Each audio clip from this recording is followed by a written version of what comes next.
저는 분명히 고린도 후서라고 넣어줬는데 고린도 후서입니다. 고린도 후서 1장 20절입니다.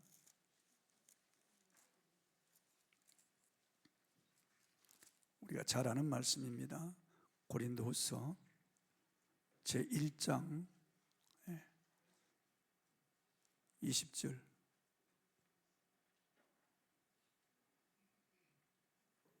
최재 목사님 안 오셨죠?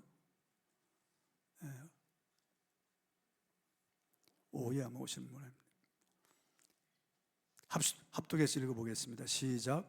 하나님의 약속은 얼마든지 그리스도 안에서 예가 되니 그런즉 그로 말미암아 우리가 아멘하여 하나님께 영광을 돌리게 되느니라. 아멘.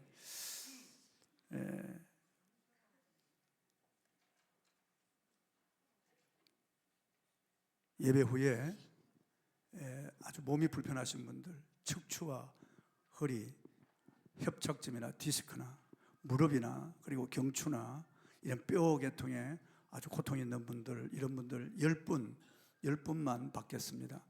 줄을 서서 10분 해가지고 여기서 기도하고, 오후 예배 후에는 20명 서서 받도록 하겠으니까, 오늘 이부 예배 기도 못 받아도 오후 예배 때 다 받을 수 있으니까 염려하지 마시고 그렇게 말씀 듣고 은혜 받고 확신을 가지고 예스맨이 되었어, 예수 어머니 되었어 여러분들이 기도를 받으시면 오늘 완전히 다 낫는 역사들이 일어나게 될 줄 믿습니다. 목사님께서 이 본문 말씀을 통해서 yes, no라고 하는 이런 제목으로 오늘 말씀을 선포할 때 큰 은혜가 여러분에게 임할 줄로 믿습니다. 목사님 나오시겠습니다.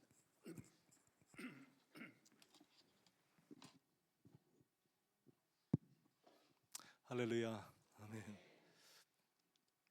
신년 첫 예배에 나오신 여러분들을 주의 이름으로 환영합니다.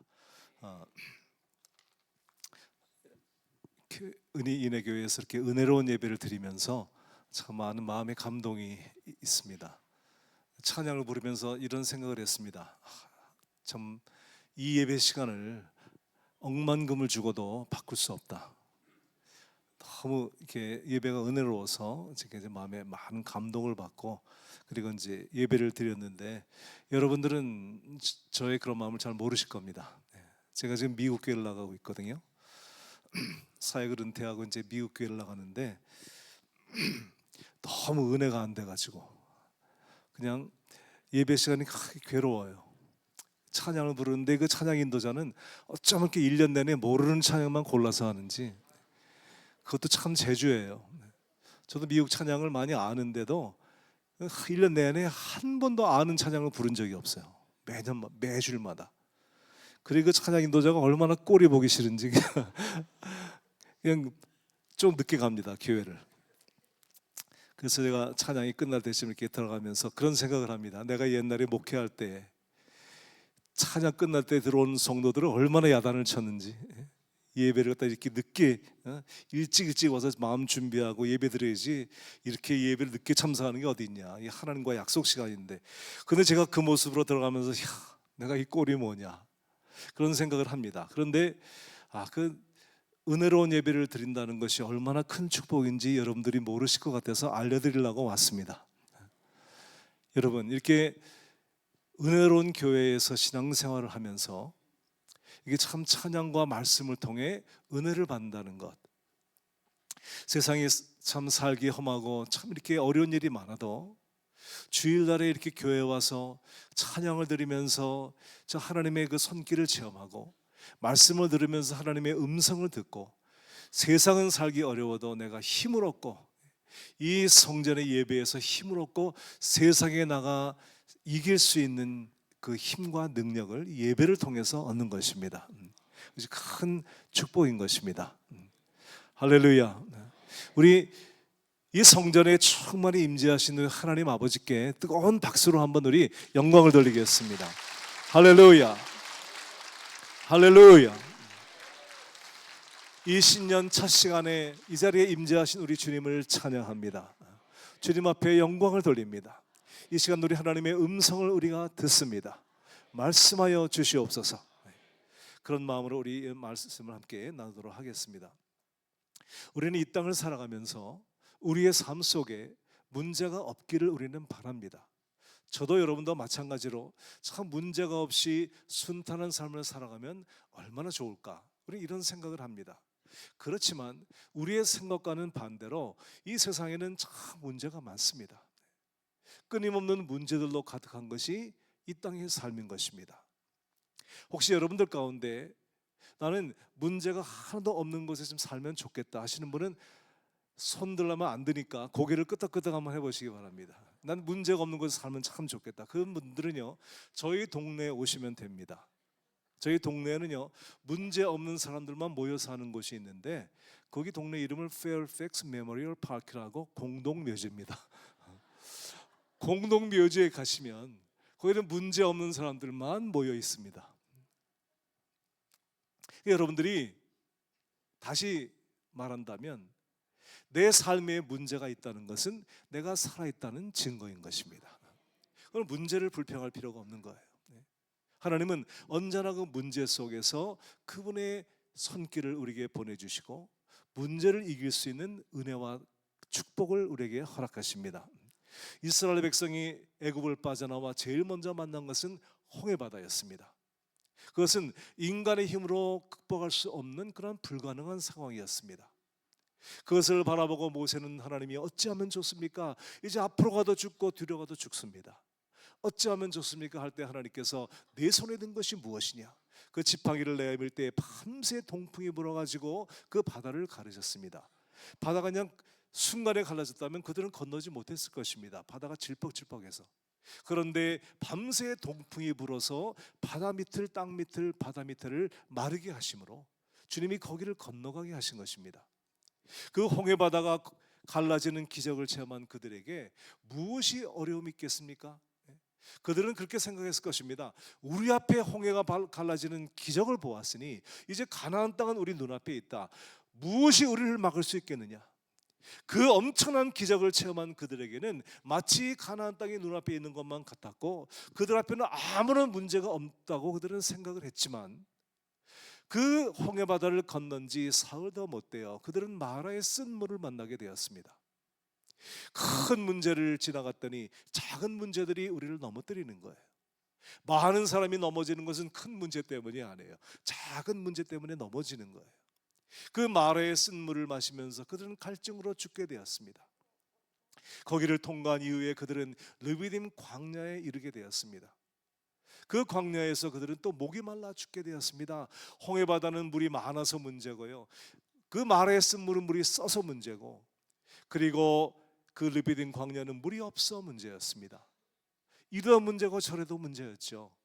그런데 하나님께서 그 홍해바다를 미리 없애주시고 마라 쓴 물을 미리 없애주시고 그리고 광야를 없애주신 것이 아니고 하나님은 그것을 그대로 두시고 그 많은 물은 갈라주시고 그 쓴 물은 달게 해주시고 그리고 르비딤 광야 물이 없는 곳에서는 반석에서 생수를 내셔서 그들로 하여금 마시게 함으로 그 모든 문제 속에서 하나님은 은혜를 베푸사 그들로 하여금 그 문제를 통과하게 하셨습니다. 할렐루야. 주님은 여러분의 문제를 그냥 없애주지 아니하시고 그 문제 속에서 문제를 극복할 수 있는 하나님의 은혜를 베푸셔서 사람이 감당할 시험 밖에는 너에게 당한 것이 없나니 사람이 시험 감당치 못할 시험 당함을 허락지 아니하시고 시험 당할 즈음에는 능히 피할 길을 내사 너희로 감당하게 하시느니라. 여러분의 지나온 삶 한번 돌이켜보세요.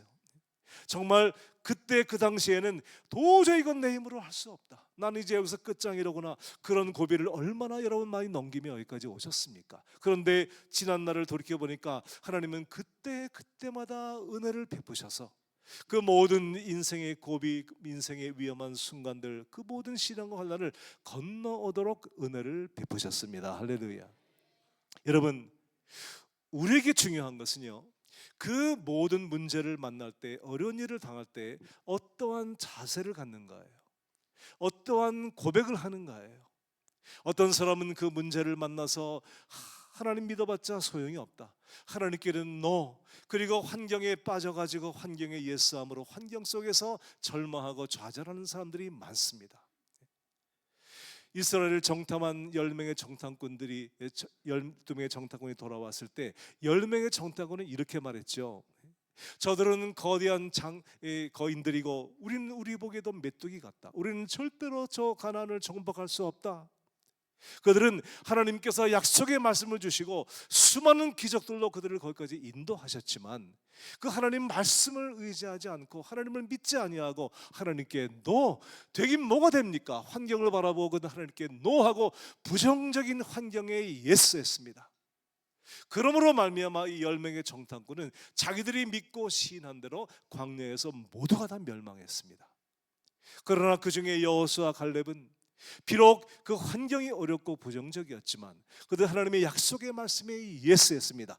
비록 저들은 거대하고 우리는 메뚜기 같지만 하나님께서 우리와 함께 하시면 우리는 능히 가나안을 정복할 수 있다. 할렐루야. 약속의 말씀에 예스, 그리고 부정적인 환경을 바라보고 노함으로 말미암아 여호수아 갈렙은 이스라엘 백성들을 데리고 그들은 가나안 땅을 정복한 것입니다. 똑같은 환경에서 똑같은 처지에 놓였지만 어떠한 자세를 갖는가, 누구에게 예스하고 누구에게 노하는가에 따라서 그들의 운명은 완전히 반대로 갈라졌습니다. 여러분, 우리가 인생을 살아가면서 수없이 많은 부정적인 환경을 만나지만 그 환경 속에서 환경을 바라보고 우리가 환경에 예스하고 하나님 약속 말씀을 잊어버리고 믿지 않고 노하는 순간에 우리 앞에 모든 것은 막히고 그 장벽 속에 좌절하고 절망하여 인생의 끝장에 나버리는 거예요. 그러나 우리가 그 환경 속에서도 약속의 말씀을 놓지 않고 그 말씀을 붙들고 믿음으로 걸어갈 때 우리의 삶에는 새로운 하나님의 역사가 펼쳐지게 되는 것입니다. 다윗은 이새의 가정의 8번째 막내 아들이었습니다. 근데 이 아버지가 다윗의 형들은 이렇게 사랑하고 편애하고 다윗은 아주 이렇게 천대를 했습니다. 차별 대우를 한 거죠. 그러니까 다윗이 자라면서 어릴 때 마음에 상처가 많았을 것입니다. 그리고 누구나 가기 싫어하는 그 들판에 양치는 일로 다윗을 보냈습니다. 그러니 다윗의 마음속에 얼마나 상처가 됐겠습니까? 여러분, 그 다윗이 마음의 상처와 아버지에게 대한 쓰디쓴 감정을 품고 그는 일생을 살았다면 오늘날의 많은 사람들처럼 그는 불행한 삶을 살고 상처 속에 인생이 끝났을 것입니다. 저는 참 우리 주변에 어릴 때 받은 상처를 평생 껴안고 사는 사람을 봤어요. 그래, 이 사람은 뭘 하든지 그 상처예요. 뭘 하든지 그 쓰디쓴 감정이에요. 그래서 결혼 생활도 불행해. 어릴 때 받은 상처 때문에 남편에게 그 상처를 다 쏟다 보니까 결혼 생활이 불행해. 대인 관계도 불행해. 평생을 상처, 쓰디쓴 감정, 난 누구 때문에 이렇게 됐다. 그러면서 평생을 그렇게 상처 속에 살다가 상처 속에 인생이 끝나는 사람들이 우리 주변에는 너무나 많이, 여러분도 안 그렇습니까? 그런데 다윗은 그 상처를 껴안고 살지 않았어요. 그런 마음을 바꾸었습니다. 그리고 그는 하나님, 내가 하나님께 대하여 약속의 말씀을 붙들고 하나님께 나아갑니다. 그는 하나님께 예스했어요. 자기의 상처와 감정에 예스하지 않았어요. 이것은 무시하고 하나님께 예스함으로 그는 일생의 놀라운 비밀을 깨닫습니다. 그것이 시편 23편의 말씀입니다. 저는 젊어서 이 말씀을 외우고 평생에 이 말씀의 은혜를 체험했는데요, 다윗이 이렇게 고백을 합니다. 여호와는 나의 목자시니 내가 부족함이 없으리로다. 그는 삶을 살아가면서 그는 양떼를 치면서 양떼의 목자가 되어 양을 치면서 그는 하나님이 나의 목자인 것을 그는 이렇게 의식을 했어요. 자기가 양을 치면서 그는 이렇게 고백을 했습니다. 저들이 나의 양이므로, 내가 저들의 목자이므로 저들은 부족함이 없다. 마치 하나님께서 내 목자심으로 내가 부족함이 없는 것처럼 저 양들은 내가 저들의 목자이므로 저들은 부족함이 없다. 그러니 얼마나 다윗이 열심히 양들을 돌보았겠습니까? 하나님께서 그를 돌보듯이 다윗은 자신의 최선을 다해서 양들을 돌보면서 한 마리의 양을 위해서 목숨을 걸었습니다. 사자가 양을 움켜가려면 그 사자와 싸우면 목숨이 위험하지만 그 양 한 마리를 빼앗기지 않기 위해서요, 사자의 수염을 잡아 뜯으면서 사자와 싸워 양을 구출해냈어요. 왜요? 그 양이 바로 내 양이기 때문이에요. 그러므로 저들은 부족함이 없으리로다. 그리고 이렇게 고백을 합니다. 그가 나를 푸른 풀밭에 누이시며 쉴 만한 물가로 인도하신도다. 양들을 데리고 푸른 풀밭에 가서 풀을 뜯기고 신선한 물가에서 물을 먹이면서 다윗은 이런 의식을 합니다. 내가 이 양들을 푸른 풀을 먹이고 신선한 물을 먹이는 것처럼 하나님은 나에게 언제나 신선하고 푸른 것으로 나에게 채워주시는구나. 그리고 다윗은 고백합니다. 그가 내 영혼을 소생시키시고 자기 이름을 위하여 의의 길로 인도하신도다. 양들은 몸집이 크고 털이 많이 나서 이게 몸이 비대해요. 그런데 다리는 얇아요. 그래서 이 땅에 조그만 굴곡이 있으면 양들은 그냥 넘어집니다. 이 양들은 자빠지면요 자기 혼자 일어나지를 못해요. 그래 목자가 빨리 달려가서 그 양을 일으켜 세워주고 이 호흡을 시켜야 양이 살아납니다. 그래 넘어진 양들을 가서 이렇게 붙들어 가지고 일으켜 세우고 막 이렇게 몸을 비벼서 호흡을 다시 소생시키면서 다윗은 고백하는 것입니다. 내 영혼을 소생시키시고 자기 이름을 위하여 의의 길로 인도하시는구나. 내가 낙심하고 좌절할 때 주님은 나를 버려두지 아니하시고 나를 찾아와 나를 일으켜 세워주시고 내 호흡을 다시 소생시켜 주시고 나를 의의 길로 인도해 주신도다. 이런 고백을 하는 거예요. 그러면서 이렇게 말합니다. 내가 사망의 음침한 골짜기로 다닐지라도 해를 두려워하지 않을 것은 주께서 나와 함께 하심이라.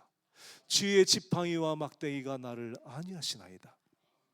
목자는 양들을 데리고 험한 골짜기를 지나갑니다. 왜 그렇습니까? 양들은 모르고 따라오지만 목자는 분명한 목적이 있어요. 저쪽에는 풀을 다 뜯겨 풀밭이 황폐하고 물가는 오염이 돼서 마실 수가 없습니다. 그러므로 목자는 양들에게 신선한 풀을 먹이고 한 번도 누가 마셔보지 않은 신선한 물을 먹이기 위해서 목자는 양들을 데리고 험한 골짜기를 지나가는 거예요. 목자는 그 마음속에 양들을 사랑하는 마음으로 거기를 데리고 가는 겁니다. 여러분, 다윗의 일생에 얼마나 많은 그 사망의 음침한 골짜기가 있었습니까? 그런데 다윗은 그 모든 사망의 음침한 골짜기를 통과하면서 그는 이렇게 알았습니다. 주님께서 나를 이러한 골짜기로 인도하시는 것은 나를 이 골짜기에서 죽이려고 하시는 것이 아니고 주님이 예배하신 저 푸른 풀밭과 신선한 그 물가로 나를 인도하시기 위해서 나로 하여금 사망의 음침한 골짜기를 지나게 하시는구나. 여러분, 상처 속에 살았으면 깨닫지 못했을 것을 하나님께 예스하고 주님의 손을 의지하여 나왔더니 이런 비밀을 깨닫게 되는 거예요. 그래서 무수한 사망의 음침한 골짜기를 지났지만 다윗은 거기서 좌절하지 아니하고 거기서 하나님의 손길을 의지하여 골짜기를 무사히 통과해 하나님께 쓰임받는 위대한 종이 된 것입니다. 그리고 말합니다. 주께서 내 원수의 목전에서 내게 상을 베푸시고 기름으로 내 머리에 바르셨으니 내 잔이 넘치나이다. 사랑하는 성도 여러분, 여러분이 지금 계신 이곳은요 원수의 목전입니다. 목자가 양들을 데리고 양 한 마리를 안고 그 푸른 초장에 있는 모습을 보면 평안해 보이죠. 그것은 평안한 것이 아니에요. 안전한 것이 아니에요. 그 울타리 밖에는 이리와 사자들 맹수들이 저들을 죽이기 위해서 호시탐탐 노리고 있습니다. 목자가 눈을 돌리는 사이에 금세 양을 물어갑니다. 원수의 목전인 것입니다. 그런데 그 원수의 목전에서 주님이 상을 베풀어 주시는 거예요. 사랑하는 성도 여러분, 여러분들이 지금 앉아 계신 이곳은요 원수의 목전입니다. 여러분들이 여기는 평안해 보이지만 문을 열고 나가는 순간에요 밖에는요 수많은 사고와 질병과 위험들이 여러분을 기다리고 있습니다. 그런데 이 원수의 목전에서 하나님께서 여러분들에게 지금 잔치상을 베풀어 주신 거예요. 네. 그리고 지금 우리가 이 세상에서 줄 수 없는, 어디를 가도 맛볼 수 없는 생명의 양식, 영혼의 양식으로 여러분들에게 잔치상을 베풀어 주시고 먹여주고 계신 것입니다. 할렐루야. 여러분들이 그 양식을 먹으면서 지금까지 40년을 온 거예요. 이 목사님이 이곳에서 40년간을 정말 여러분들을 위해서 하루에 2시간씩 매일 기도하시면서 여러분의 영혼을 위해서 기도하고, 내 양이 지금 어디 쓰러진 양은 없나, 상처난 양은 없나, 병든 양은 없나, 그 양을 기도로 찾아가 그들을 위해서 중보로 기도하고, 여러분들이 지치고 피곤한 몸과 마음으로 주일날에 찾아오면 일주일 동안 갈고 닦은 이 생명의 양식을 먹이면서 여러분들에게 그 영혼을 살리는 이곳이 바로 잔치상이 벌어지고 있는 것입니다. 할렐루야. 여러분들이 그 양식을 40년간 먹고 살았으니 여러분들은 얼마나 복된 사람들입니까? 할렐루야. 네.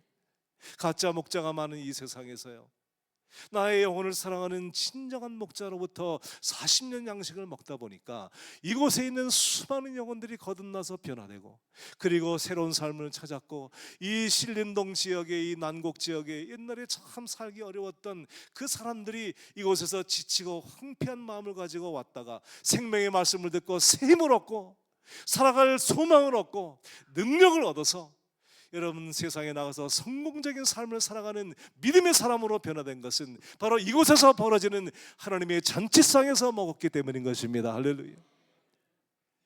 그 원수의 목자로서 내게 상을 베풀어 주시고 기름으로 내 머리에 바르셨으니 신선한 성령의 기름 부으심이 우리 가운데 임하는 것입니다. 양들은 여러 가지 병들이 걸리지요. 그런데 그 병을 치료하는 한 가지가 기름을 발라주는 거예요. 코에 기름을 발라서 쇠파리가 끓지 않게 해주고, 머리에 기름을 발라 이 머리에 뿌리 난 양들이 싸우지 않게 해주고, 몸에 기름을 발라가지고 피부병이 전염되지 않도록 온몸에 기름을 발라주는 거예요. 그 목자가 신선한 기름을 발라줌으로 양이 병들지 않게 해줍니다. 사랑하는 성도 여러분, 목사님이 안수할 때만이 아니고 이 생명의 말씀을 강단에서 선포할 때 하늘의 문이 열리고 하늘의 신선한 성령의 기름 부으심이 여러분 가운데 임하는 것입니다.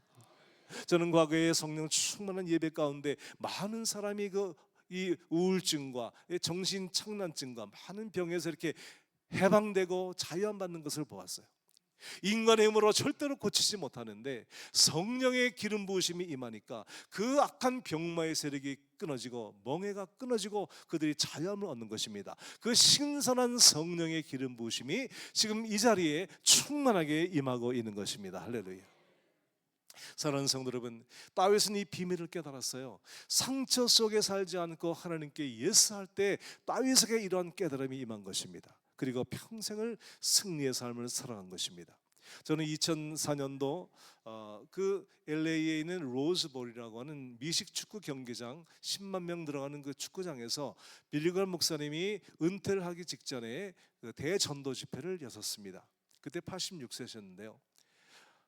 제가 그 집회 때 한국 사람을 위한 통역 설교를 맡아가지고 그 사역을 가까이서 볼 수 있었습니다. 그 집회를 마치고 빌리 그레이엄 전도 본부에서 저에게 수고했다고 선물을 줬는데, 그 선물은 그 빌리 그레이엄 목사님의 어릴 때부터 평생의 일대기를 사진첩으로 만든 것이고 사진첩을 이렇게 설명해 놓은 책이었습니다. 그 책을 보는데 그 제일 앞에 이런 이야기가 나와요. Three key reasons why God has used Billy Graham. 왜 하나님은 빌리 그레이엄을 사용하셨는지 세 가지 이유가 나옵니다. 첫 번째, Billy is truly humble before both God and man. 빌리 그레이엄은 사람과 하나님과 사람 앞에서 그는 진정으로 겸손한 자였다. He is the same in private as he is in public. 그는 대중 앞에서나 혼자 있을 때나 언제나 같았다. 여러분, 이렇게 사역을 하는 사람들이 대중 앞에 설 때나 뒤에 갔을 때나 혼자 있을 때나 같기가 쉽지 않습니다. 저는 이제 이렇게 말씀을 증거하는 이렇게 설교자로서 여러분 앞에 이렇게 말씀을 다 전하면 여러분들이 저를 보고 참 목사님 거룩하시다, 저런 목사님과 사는 사모님은 얼마나 행복할까. 그러면 제 아내가 저기 앉아가지고 네가 한번 살아봐라 그러면 여러분, 내가 혼자 있을 때 똑같은 모습으로 사는 것이 쉬운 일이 아니에요. 교인들이 자녀들이 예수를 안 믿는 가장 중요한 이유 중에 하나가 뭐냐면 우리 엄마 아버지가 교회에서 하는 행동하고 집에서 하는 행동이 다를 때 그래요. 이 아이들이 진짜 예수 믿는 아이가 되는 것은요, 부모님이 교회에서나 집에서나 사람이 있을 때나 없을 때나 동일하게 행동하는 그러한 사람이 진실한 크리스천이에요. 그 모습을 보고 이 아이는 기독교란 이런 것이구나, 그 부모의 삶을 통해서 보고 배우는 거예요. 그러니까 이 대중 앞에서나 혼자 있을 때나 똑같다는 것은 굉장히 중요한 이 기독교인의 캐릭터, 성품입니다. 저는 여기서 이제 이렇게 말씀을 전하고 그리고 이제 미국에 가면 저는 이제 장사꾼으로 돌아가서 이제 일을 하며 삽니다. 내가 이렇게 설교할 때는 거룩하게 하다가 뒤에 가서는 남에게 사기치고 못된 짓을 한다면 진실한 기독교인이 아니죠. 빌리 그레이엄 목사님은 바로 사람 앞에서나 혼자 있을 때나 언제나 그는 같았다는 것입니다. 두 번째, Billy's motive has always been right. 그의 동기는 언제나 옳았다. 그는 하나님 앞에서 언제나 하나님께 yes, 그리고 자기 자신의 유익에 대해서는 no, 자기의 유익을 추구하지 않았다. 세 번째 이유는 Billy spends time in God's word, the Bible, not just to preach to others, but to understand what God has to say to him and to guide his life by his truth. 그는 하나님 말씀인 성경을 읽고 연구하고 묵상하는 일에 시간을 보냈다. 남에게 설교를 하기 위해서만이 아니라 하나님께서 자신에게 무엇을 말씀하시고 그의 삶을 어떻게 진리로 인도하시는지를 이해하기 위해서 성경을 보았다. 이것은 목회자에게 주는 굉장히 중요한 교훈입니다. 제가 30년간 목회를 하면서 언제나 자나깨나 눈을 감아도 눈을 떠도 항상 저에게는 설교, 이번 주에는 무슨 설교를 어떻게 할까? 이번 금요일은 어떻게 무슨 설교를 할까? 매일 새벽은 어떻게 말씀을 전할까? 설교가 24시간 돌아가는 거예요. 그러니까 이 설교를 준비하기 위해서 항상 말씀을 설교 준비를 위해서 보았습니다. 그것이 저의 고백입니다. 그러니까 하나님은 지금 저에게 말씀을 통해서 내가 깨닫고 돌이키고 바로 살라고 말씀을 주었는데 나는 나를 위해서 이 말씀을 보지 않고 어떻게 이걸 남에게 증거할까 이렇게 보았으니 성경은 나를 위한 거울이 아니고 설교를 위한 수단과 도구가 된 거예요. 그러니 말씀을 통해 깨달을 게 뭡니까? 맨날 이 말씀을 통해서 성도들에게 이 말씀을 지도하고 책망하고 이 격려하면서 말씀을 바로 남을 위한 도구로 쓴 것이죠. 그런데 그 빌리 그레이엄 목사님요, 그 사진을 보면요, 비행기를 탈 때나 평상시에도 언제나 성경을 열고 있어요. 그리고 항상 그 말씀을 읽고 연구하고 묵상하는 삶을 살았습니다. 그것이 하나님께서 그를 사용하신 세 번째 이유라는 것입니다. 그는 하나님과 그분의 말씀에 예스하고 다른 음성 마귀의 유혹에 노한 것입니다. 빌리 그레이엄과 찰스 템플턴의 대화는 아주 유명한 것인데요, 이 찰스 템플턴은 그 당시 세계적인 교수요, 이 프린스턴 대학의 교수요, 그런 신학자였습니다. 이 두 사람은 아주 친한 친구였는데요, 빌리 그레이엄은 세계적인 전도자, 그리고 찰스 템플턴은 세계적인 신학자였습니다. 그들은 서로 친구였지만 자기 믿음의 방향이 달랐습니다. 이 템플턴은요, 자기의 지식과 이성을 의지해서 그는 성경을 믿는 사람이었고, 빌리 그레이엄은 하나님 말씀을 그대로 믿는 사람이었습니다. 그 템플턴이 빌리 그레이엄에게 이렇게 얘기했습니다. 제가 실감나게 하기 위해서 영어로 이제 그대로 적어왔는데 한번 들어보세요. Billy, unconditionally, without question, he believes in God's existence and in the Bible. 빌리는 무조건적으로 아무런 의문 없이 하나님의 존재와 성경을 믿는다. How can you believe God created heaven and earth in 6 days without question? 어떻게 하나님이 6일 동안 천지를 창조했다는 것을 아무런 의문도 해보지 않고 그대로 믿을 수 있는가? No longer question or doubt about the Bible is intellectual suicide. 성경에 대하여 더 이상 의문도 의심도 없이 그냥 믿는 것은 지성의 자살이다, 이렇게 얘기했습니다. 그때 빌리 그레이엄이 그 템플턴에게 이렇게 대답을 했습니다. I believe in creation as it is written in Genesis. 나는 창세기의 창조의 내용을 그대로 믿는다. I believe because it is written in the Bible. 그것이 성경에 기록되었으므로 나는 믿는다. As I take the Bible by the fact and preach the word of God without reservation, the power of God comes upon my preaching. 내가 성경을 문자적으로 그대로 믿고 그것을 하나님의 말씀으로 선포할 때 내 설교에 능력이 임한다. On the pulpit, at the moment I proclaim God says or the Bible says, Holy Spirit comes upon me and use me. 내가 강단에서 하나님께서 말씀하시기를 또는 성경이 말씀하시기를 하고 선포하는 순간 성령님은 나를 사용하신다. 할렐루야. 여러분, 이렇게 30년을 제가 이제 이민 목회를 하다 보니까요, 이렇게 설교를 항상 이렇게 하지 않습니까? 그런데 교인들이 나가지도 않고 그 자리에 항상 앉아 있어. 어쩌면 10년, 20년도 안 나가. 그러니까 그 교인들을 앞에 앉혀놓고 설교를 하려면요, 항상 새 거를 해야 돼. 목사가 무슨 천재입니까? 네? 항상 새 거를 해야 돼.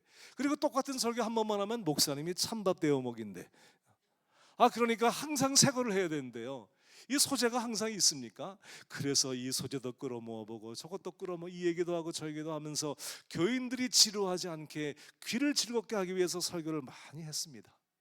그러나 여러분, 사람의 이야기는 사람을 변화시키지 못합니다.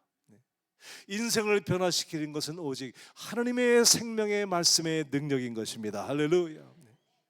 그래서 빌리골이 말하는 겁니다. 내가 강단에 서서 하나님께서 말씀하시기를, 성경이 말씀하시기를 하고 선포하는 순간에 성령께서 오셔서 자신을 사용한다는 거예요. 할렐루야.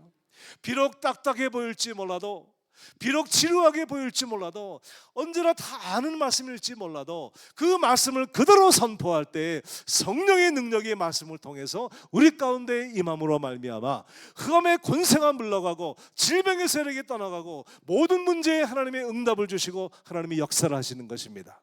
그 말씀을 그대로 선포하는 것입니다. 결과는 어떻게 되었습니까? 이 템플턴 교수는요, 하나님 말씀에 노, 인간의 지성에 예스 했는데 결과는 그는 2001년도 86세의 나이로 죽을 때 한 명의 영혼도 구원하지 못하고 남의 영혼은 고사하고 자기 영혼도 구원받지 못해요. 그리고 그는 죽을 때, 죽기 전에 이런 저서를 지었는데요, 제목이 끔찍해요. 그의 마지막 저서의 제목은 Farewell to God, 하나님께 드리는 작별 인사예요. 하나님을 완전히 떠났어요. 영혼 구원도 받지 못한 채 불신자라고는 세상을 떠났습니다. 빌리 그레이엄 목사님은 반대로 2018년도 1월달 99세를 일기로 하나님 품에 안길 때 그는 지구를 수십 바퀴 돌면서 수십억의 영혼들에게 복음을 증거하고 수천만의 영혼들을 주님께로 인도하는 놀라운 사역을 감당했습니다. 그의 사역을 옆에서 보니까요, 그 목사님이 짧게 20분 딱 설교하는데요, 그 설교를 하고서 이제 청중을 부르는데 저는 옆에서 그런 생각을 했습니다. 저런 설교를 해가지고 사람들이 감동을 받겠나. 그런데요, 20분 딱 설교하고 지금 이 자리에서 자신의 죄를 회개하고 예수님을 영접할 사람들 나오십시오 하니까요, 수천 명의 사람들이 나오는 거예요. 그 예수님을 거기서 영접을 하는 거예요. 하나님께서 그에게 부으신 성령의 기름 부으심이었습니다. 하나님께 예스, 그 약속의 말씀을 붙잡고 평생을 걸어갔더니 그분을 통하여 그 수많은 영혼들이 주님께로 인도가 되어진 것입니다. 할렐루야. 여러분, 우리가 무엇에 예스하고 무엇에 노할 것인가? 저는 2018년도 7년 전에 30년간의 이민 목회를 마치고 이제 사역을 은퇴했습니다. 그 당시에 저희 교회가 몇 년 동안 한인타운에서 예배를 드렸는데요, 2개의 큰 빌딩을 빌려가지고 예배를 드렸습니다. 그런데 그 2개의 큰 빌딩을 렌트하는데 한 달에 렌트비가 3천만 원, 1년에 3억 6천을 갖다가 렌트비로 나갔어요. 그게 얼마나 아까운지, 건물을 사가지고 몰기지를 페이먼트하면 건물이 우리 거가 되는데 렌트비로 내니까 다 그냥 날아가는 돈이에요. 너무 아까워가지고 저희가 이제 성전을 짓지 않으면 도저히 안 되겠다. 그래가지고 한인타운에서는 건물을 구할 수가 없어가지고 1시간쯤 떨어진 곳에 건물을 사가지고 성전을 재건축을 했습니다. 이 목사님이 오셔서 거기서 말씀을 증거하셨는데요, 그런데 제 생각에는 아무리 멀리 가도 우리가 교회를 짓고 나면 우리 교인들이 따라올 것이다, 이렇게 착각을 했거든요. 그런데 교회가 너무 멀어지니까 교인들이 못 따라오는 거예요. 그래, 많은 교인들이 떨어지고, 그리고서 우리는 그 건물에서 예배를 드리는데 너무나 힘들었습니다. 그런데 교인들은 못 따라왔지, 헌금은 줄었지, 그리고 이 빌딩을 사느라고 은행에 많은 빚을 졌는데 몰기지 페이는 해야지, 너무나 경제적으로 어려웠습니다. 더 이상 제가 견딜 수가 없어서 이제 제가 목회를 손을 놓는데요, 그런 상황에서 손을 놓으니까 정말 저의 삶이 어려웠습니다. 여러분, 제가 이번에 인해교회에 와서 이렇게 목사님이 40주년 감사 예배를 드리는 모습을 보면서 참 제가 부럽기도 하고 감동도 되고, 어쩌면 우리 목사님이 이렇게 목회를 잘 하셔서 이 교회가 이렇게 아름답게 성장해서 준비가 돼서 우리 목사님이 은퇴하실 때 마음껏 뒷받침을 해드리고 노후에 걱정이 없이 노후를 보장하셔서 목사님이 은퇴한 이후에 마음껏 선교지를 다니면서 그 복음을 증거하고 많은 이 땅의 목회자들을, 젊은 목회자들을 키우고, 그리고 농촌의 어려운 교회를 가서 그 어려운 교회를 그 자비랑으로 도우시고, 이렇게 살면 얼마나 축복인가. 그건 교회에도 복이고 목사님에게도 복이다. 동의하시면 하면 하시기 바랍니다. 큰 축복이죠, 여러분. 저는 그런 축복을 받지 못했어요. 교회가 너무 경제적으로 어려울 때 은퇴를 함으로 아무런 보장도 받지 못하고, 그리고 빈손으로 은퇴를 했습니다. 빈손만이 아니고 그 당시에 너무 어려웠기 때문에 빚을 내가지고 살아서 빚을 많이 지고 은퇴를 했습니다. 그러니까 제 마음속에 그런 생각이 드는 거예요. 지금이 어떤 시대인가? 100세 시대예요. 여러분, 60에 은퇴를 하면요 몇 년을 더 살아야 돼요? 말하고 싶지 않죠? 40년을 더 살아야 돼요. 40년. 그런데 저희 집은요 장수하는 집안이에요. 우리 어머니가 건강식 한 번도 안 하시고 운동도 안 하시고 99세를 사셨어. 거의 100세가 되셔가지고 천국 가셨어. 내가 아무리 생각을 해봐도 내가 110세를 살 것 같아. 그리고 잘못했다가는 120세를 살 것 같아. 그러면 은퇴하고 50년 60년이야. 이게 여러분, 준비 안 된 사람이 은퇴해가지고 50년 60년 산다는 거예요. 이건 불행이요 저주입니다. 그때 제 마음속에 어떤 생각이 들었냐 하면 하나님께 대한 원망이 생겼어요. 쓰디쓴 감정. 저희 어머님이 항상 저에게 말했습니다. 인간 구제는 지옥 밑창이다. 맨날 남 도와주나 그러지 말고 네 앞길 좀 챙겨라. 은퇴하면 너 어떻게 노후 대책하려고 그러느냐. 애는 셋이고 네 이렇게 대책 없이 살면 어떡하냐. 맨날 퍼주기만 하고. 그러면 제가 우리 어머니께 얘기했습니다. 어머니, 염려하지 말아요. 나는 목회를 충실히 했고, 그리고 항상 가난한 자, 홈레스들, 그리고 선교사님들 나는 평생을 도우며 살았으니까 주님이 약속한 말씀대로 너희가 갚을 것이 없는 자에게 너희가 선을 베풀면 하나님께서 너에게 갚아주시리라. 여러분들은 아멘 하시지만 나는 아멘이 아니었어요. 우리 어머니가 그랬거든요. 넌 맨날 대답은 잘하지만 난 되게 걱정이 된다. 근데 내가 다 은퇴를 할 때 그런 모습으로 다 은퇴를 하게 되니까요, 내 생각, 이런 생각이 드는 거예요. 우리 어머니 말이 맞았나? 하나님 말씀이 틀렸나? 하나님에 대한 원망이 생기면서 하나님, 이럴 수가 있습니까? 어쩌면 나를 이렇게 은퇴하게 하십니까? 그래도 원망이 생긴 거예요. 그러나 제가 그 원망을 품고 만약에 살았다면, 거기서 절망하고 주저앉았다면 집도 날아가고 차도 페이를 못하니까 다 날아가고 저하고 제 아내는 길거리에 앉은 홈레스가 됐을 것입니다. 그리고 마음속에 앞으로의 30년 40년을 그냥 원망과 절망과 그냥 하나님께 대한 감정과 이런 그런 상처로 인하여 페인이 됐을 것입니다. 그런데 저희가 제 아내와 함께 다시 우리는 이렇게 하면 안 되겠다, 다시 일어나야 되겠다. 그래서 우리가 마음을 고쳐먹고 우리가 하나님 앞에 정말 하나님 우리를 도와주십시오. 그리고 우리가 사업을 시작했습니다. 사업 자금이 필요해서 여러 군데 도움을 요청하는데요, 나는 목회만 힘든 줄 알았더니 돈 꾸는 건 더 힘들더라고요. 사망에 전화하고 있는데 정말 죽지 못해 하는 거예요. 근데 그때 우리 인해교회에서 이영애 목사님과 함께 저에게 도움을 주신 것이 너무 감사해서 저는 기도할 때마다 인해교회 쪽을 향해 인해교회를 이렇게 생각하면서 항상 감사를 드리고, 내가 언제 기회가 되면 꼭 주일 예배 때 와서 감사하다고 내가 인사를 드려야 되겠다 이렇게 생각했습니다. 감사합니다. 할렐루야. 할렐루야. 할렐루야. 여러분, 그 도와준 돈 때문만이 아니고요, 그 어렵고 좌절할 때 그것이 저에게 얼마나 큰 위로와 용기와 힘이 되었는지, 저와 제 아내가 함께 이제 그 사업을 해서요, 지난 7년 동안 잘 먹고 잘 살았습니다. 그것만이 아니에요. 아침마다 일을 털어 나갈 때요, 얼마나 감사한지요. 매일매일 하루도 빠짐없이 하나님, 제가 은퇴한 이후에 이렇게 할 일을 주신 것이 너무나 감사합니다. 저는 주변의 목사님들이 은퇴한 다음에 할 일이 없어가지고 그 몇십 년을 놀고 먹는 사람들을 봤거든요. 세상에 그것처럼 비참하고 불행한 일이 없더라고요. 누가 그러던데 은퇴하고 6개월을 놀았더니 코피가 나더래요. 얼마나 노는 게 힘든지. 정말 그러겠더라고요. 그런데 이렇게 은퇴를 하고서 열심히 일을 하니 너무나 일터가 일할 것이 있는 것이 감사하고, 열심히 일을 하다 보니까 이렇게 여러분들이 보시다시피 건강해졌습니다. 할렐루야. 할렐루야. 하나님께 감사를 드리고 내 마음의 자세를 바꾸고 하나님께 예스하고 환경을 향해서 노하고 약속의 말씀을 붙잡고 일어났더니 내게 닥친 시련과 환난이 절망과 좌절의 요인이 아니요 하나님께서 내게 새로운 삶을 주시는 기회인 것을 깨달았습니다. 새로운 삶을 붙잡아야 하는 것입니다. 오늘 약속의 말씀처럼 하나님의 약속은 얼마든지 그리스도 안에서 이해가 되니 그런즉 그로 말미암아 우리가 아멘하여 하나님께 영광을 돌리게 되느니라.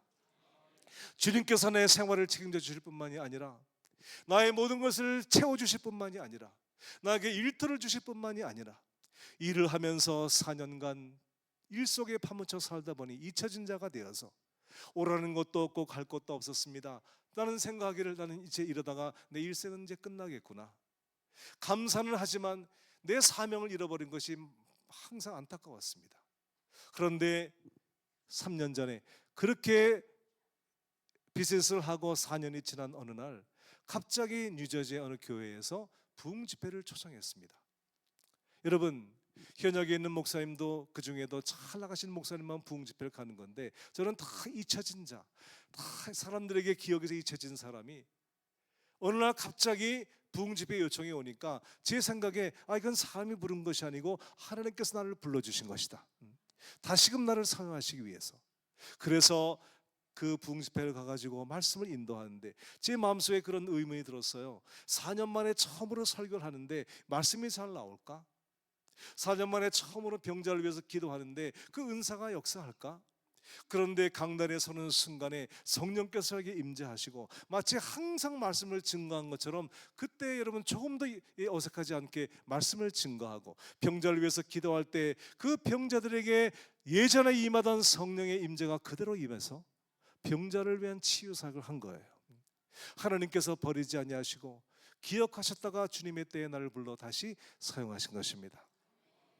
우리는 상적 가운데 사는 것이 아니라 약속의 말씀을 붙잡고 하나님께 예스, 환경에 대해서 노하면서 믿음으로 걸어가시기를 예수 이름으로 축복합니다.